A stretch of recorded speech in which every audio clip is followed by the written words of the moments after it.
voltando do nosso rápido intervalo, entra ano, sai ano, finaliza ano, inicia ano, e uma coisa que não muda é a nossa famosa colinha. A materialização de tudo aquilo que gentilmente, até agora, os nossos amigos espirituais, espero que permaneçam com essa tarefa junto a nós, fornecendo material para as nossas noites de estudo. Como sempre, sou eternamente grato a cada irmão, a cada espírito que nos aconselha, indica, dá olha, faz isso e tal, e gentilmente eles estão junto a nós desde o início. Muito grato de coração a todos eles. Bom, vamos dar início para não se alongar, que afinal de contas acho que vai alongar um pouquinho, mas vamos tentar que não. Então, pergunta 682 é a seguinte: o repouso depois do trabalho, sendo uma necessidade, não é uma lei natural? A materialização ficou da seguinte forma: etimologia da palavra repouso. A palavra repouso vem do latim repausare, que é formado por re, que significa outra vez, e pausare, que significa fazer uma parada, descansar. Na Bíblia, o significado na Bíblia, que é do hebraico, o repouso da realização cumprida, e não da inatividade, pois Deus sustenta o que cria. Vejam que mesmo na Bíblia, vamos dizer, é diferente do Evangelho segundo o Espiritismo, não. Vejam, e não da inatividade, né? Todos nós estamos em constante movimento, evolução, não paramos, descansamos para repor as energias e segue o jogo. Um mentor, quem trabalha, deve obedecer aos limites que a natureza impõe ao esforço. O corpo precisa de descanso para recuperar as energias perdidas. Sabemos que o ideal seria ter uma divisão, mesmo não sendo diária, trabalho, lazer, descanso, o que é muito difícil ou tornamos cada dia mais difícil. Quando da pandemia, não fomos obrigados a mudar nossos hábitos, até mesmo nossas prioridades, né? Mas eu tenho que fazer isso. Aquele momento não foi um momento que tivemos que parar, tipo, dar uma repousada para o planeta todo, dar uma sincronizada, entrar mais ou menos nos trilhos, uma correção de rota. Tivemos que mudar os nossos hábitos, tivemos que incluir um repouso forçado, mas o que fez nós pensarmos e darmos novas prioridades, né? Enfim, cada qual viveu de uma certa forma, podemos assim dizer, esse momento da pandemia. Às vezes nós reclamamos, né? Que barulheira e tal. E havia naquele momento, até comentei no último Evangelho com a Helene, que a gente estava fazendo, eu vinha da Vila Olímpia para cá, normalmente eu levo 2h30, e no máximo 40 minutos eu já estava em casa. Mas era um silêncio doído, um silêncio triste. Aquela Vila Olímpia, como Faria Lima, aquela região toda, pulsa de pessoas. No período da pandemia, ninguém nas ruas, pouquíssimos carros, era um silêncio triste. Então, quando aquela coisa, nós reclamamos de tudo, a gente dá aquela parada para pensar como nós gostaríamos de ouvir aquela movimentação, aquela falação toda, carros buzinando na rua, como estamos vivendo novamente. Porque aquele momento foi um momento de repouso forçado, onde nós passamos a dar muita importância a coisas que havíamos esquecido, jogado no esquecimento, que eram importantes para o nosso dia a dia. Bom, vamos lá. Se pensarmos, ocorrem muitas mudanças após um grande evento em nossas vidas. Então seria uma adaptação? Fica aí para cada um responder. São questões de difícil resposta, pois essas respostas só podem ser dadas por cada um de nós. Uma vez, um bem-nascido me falou: para que 2 Rolex? Só podemos usar um por vez? Até pelo exemplo, nota-se que era um bem-nascido. Mas faz muito sentido. Nossos objetivos, após alcançados, achamos novas prioridades. Não nos contentamos em atingir determinadas coisas. Eu não estou falando da nossa evolução espiritual. Essa tem que ser contínua. Essa ela não pode ter. Podemos dar uma meta. Eu vou chegar aqui, daqui eu vou chegar lá e assim por diante. Tá certo? Mas aqui eu estou dizendo as nossas prioridades para o nosso dia a dia. Né? Quem já sofreu crise de estresse? Fadiga ou excesso de trabalho? Trabalho é muito necessário. Igualmente muito necessário é o repouso e o lazer.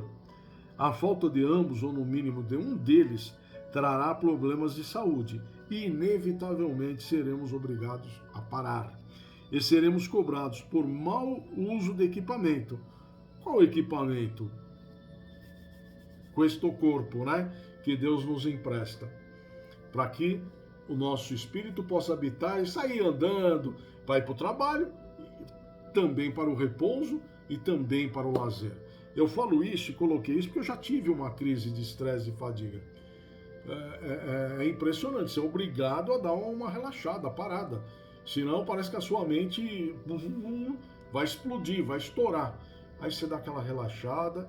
Então, certas circunstâncias, o nosso corpo apita que realmente você tem que aprender os limites dele e introduzir dentro de nós o repouso.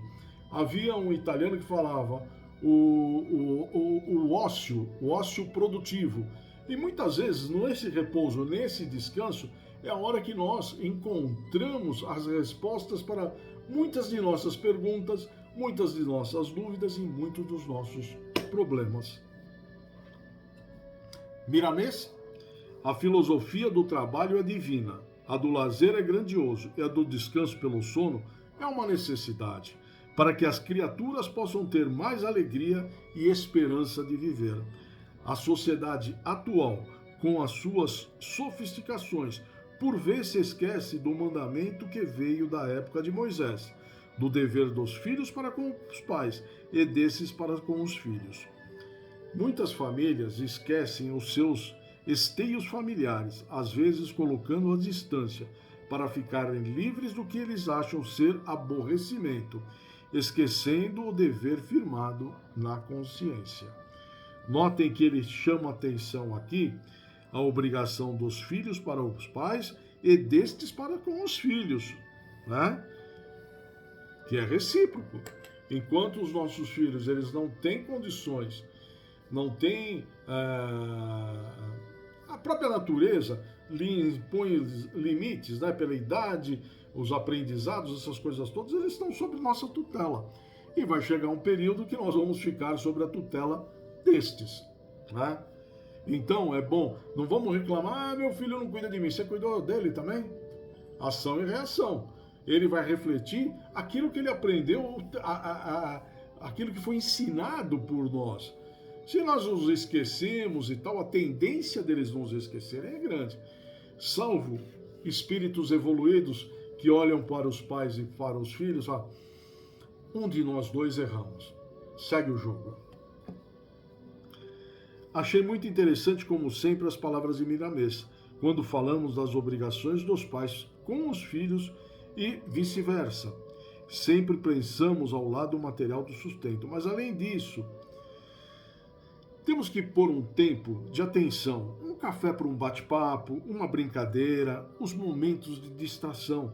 São aqueles momentos que todos estão, às vezes, com uma coisa mais simples, dando gargalhada, conversando, fazendo aquela harmonia. Percebam, quando estamos reunidos, mas não com aquele relaxado, descansando e tal, a conversa não flui assim de uma forma gostosa. Mas quando todo mundo está alegre, feliz, por estar reunidos, que é uma baita alegria, uma grande satisfação, não é? Estar todos juntos conversando, todos bem de saúde. Notem que o clima da casa, do local, por mais simples que o seja, vai estar assim de uma forma imensamente elevada. Um grande momento de gratidão. Quantas nos foram as vezes que em um bate-papo onde todos gargalham, e dão gargalhada, dão risada aos extremos. Muitas vezes é algo que sempre consideramos banal depois no nosso dia a dia. Mas esses momentos são os que verdadeiramente são os momentos de lazer, de reencontro familiar, que poderíamos ter com facilidade. Isso só depende de cada um de nós. Não precisa de uma grande programação. Vamos fazer uma grande viagem para todos se reunirem. Não. Um café, um bolo. Sabe quando todo mundo se reúne na casa da mãe, vem aquele cheirinho de café, bolinho fresco que remete à infância, que a avó fazia aquele bolo, bolinho de chuva que reunia todos os primos, todo mundo. São os momentos de alegria que jamais nós vamos esquecer. São os nossos momentos de repouso. Estamos falando do trabalho material e do trabalho espiritual. Quando realizado com o coração, ao final, não temos uma maravilhosa sensação de dever cumprido? Qualquer atividade que você faça, material ou espiritual, faz com prazer, com gosto, ao final dela, é uma sensação tão gostosa, tão prazerosa, dever cumprido. Não é? E é muito relaxante. São esses momentos que não podemos deixar passar. Um mentor, tanto a inércia, a preguiça como o trabalho, com o exagero, nos fazem mal. Nos dois planos de vida, cuidado com os extremos. Nem tanto ao céu, nem tanto à terra. Quanto mais pensarmos nas facilidades, mais atraímos entidades dessa energia que nos inspiram nos dois planos de vida para todos os tipos de desequilíbrios. Lembrem aquele velho ditado: mente vazia, oficina do diabo. Um mentor, nos intervalos dos nossos pensamentos, os espíritos menos esclarecidos transmitem vibrações dos seus desejos. Os pensamentos são portas que se abrem para o bem e para o mal, dependendo dos nossos sentimentos, nas suas qualidades inerentes à nossa evolução. No entanto, a razão pode nos defender. Se ela estiver atenta, vigilante contra a emboscada das trevas. Nós somos o que buscamos, meus amigos, pelos pensamentos, palavras e atos. Se usarmos a inteligência vinculada ao coração, passaremos a buscar com Jesus as companhias iluminadas, onde a verdade é a luz que nos tornará livre. Autor desconhecido. Devemos saber o limite tanto do trabalho como do lazer e, por conseguinte, do descanso, nas linhas do sono reparador. Nada como uma boa noite de sono, né?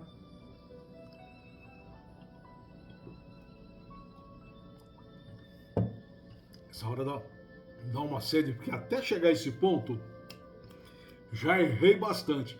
Graças a Deus estamos indo para a segunda pergunta. A pergunta 683, é a última desta noite, ela nos fala o seguinte: qual é o limite do trabalho?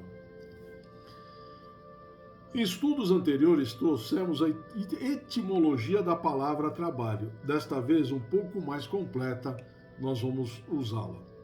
A palavra trabalho tem origem do latim tripalium, ou tripalus, que era uma ferramenta de 3 pernas usada para imobilizar e ferrar animais. Também era o nome de um instrumento de tortura usado contra escravos e presos. A partir do termo tripalium surgiu o verbo tripaliare, cujo primeiro significado era torturar. Por extensão, a palavra trabalho passou a significar aquilo que fadiga ou provoca dor. A palavra labor também tem origem latina e está relacionado à fadiga, a sofrimento. As palavras lavoro e laboro derivam do latim labor e é correspondente à atividade penosa, dor, sofrimento, esforço, fadiga. A palavra labuta é um sinônimo de trabalho e tem origem obscura, mas considera-se provável que esteja ligado ao vocábulo da origem latina labor. A palavra faina é outro sinônimo, de trabalho, e teve origem no espanhol faena, o que deve ser feito. Então a pergunta é objetiva e abrangente. Qual o limite do trabalho? Fica como reflexão para cada um, para que possa postar após os comentários e o encerramento da nossa querida Magneide. E vem em seguida a resposta clara, como o famoso simples assim: a das forças. Em resumo, Deus deixa inteiramente livre ao homem. Ele nos deixa livre, o livre-arbítrio, e não podemos terceirizar a ele essa tarefa. Nesse caso, funciona como um estímulo. Caso contrário, onde estaria o nosso esforço? Nossa luta. Essa liberdade dada por ele a nós é o que estimula o nosso despertar. Um mentor, o limite do trabalho é o das nossas forças.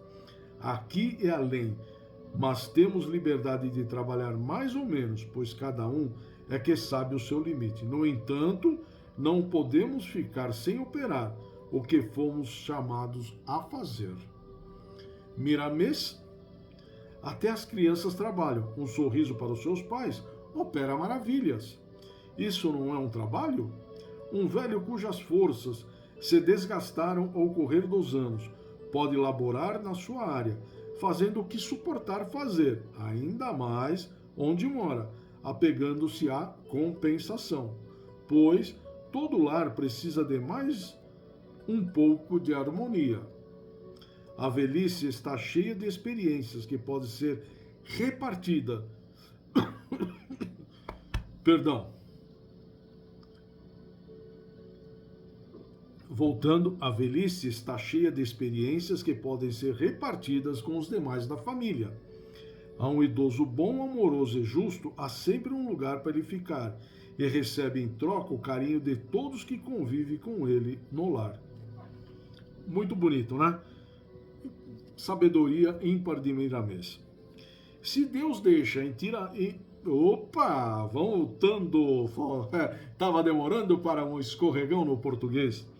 Se Deus deixa inteiramente livre o homem no que tange ao trabalho, devemos respeitar essa liberdade. Se for possível tentar fazer um pouco mais que apenas obrigação, devemos sempre dar com uma mão sem que a outra perceba. Com isso, finalizamos a nossa noite de estudos. Então aqui fica muito claro qual é o limite do trabalho. É o limite do esforço, do corpo. Mas não podemos, também não podemos chegar, tô cansado. Todo dia você tá cansado, você tá com preguiça, você tá fadigado de não fazer nada, mas tá. E aí não tem força para trabalhar. Aí isso não cola, meus amigos. Não vamos nos apegar de forma errônea às palavras do Evangelho. Cada um sabe o seu limite, mas, temos que trabalhar, temos que progredir. Tanto moral como intelectual, a nossa vida depende dos nossos trabalhos. Não só material, mas espirituais. Poder ajudar ao próximo é uma grande atividade. Bom, meus amigos, para não se alongar mais, após a Magneide fará suas observações e comentários e encerrará a noite, o espaço após isso estará democraticamente aberto para que alguém possa colocar qual o limite do trabalho. Fica aí uma reflexão para cada um. Agradeço esta bendita oportunidade de termos nos reunidos novamente, de dar início, retornar os nossos estudos do Livro dos Espíritos, e deixo um grande beijo a cada um de vocês. Foi um prazer inenarrável receber os amigos em meu lar, e agradeço de coração a oportunidade de adentrar ao lar de cada um de vocês. Tchau, fiquem com Deus, até a próxima.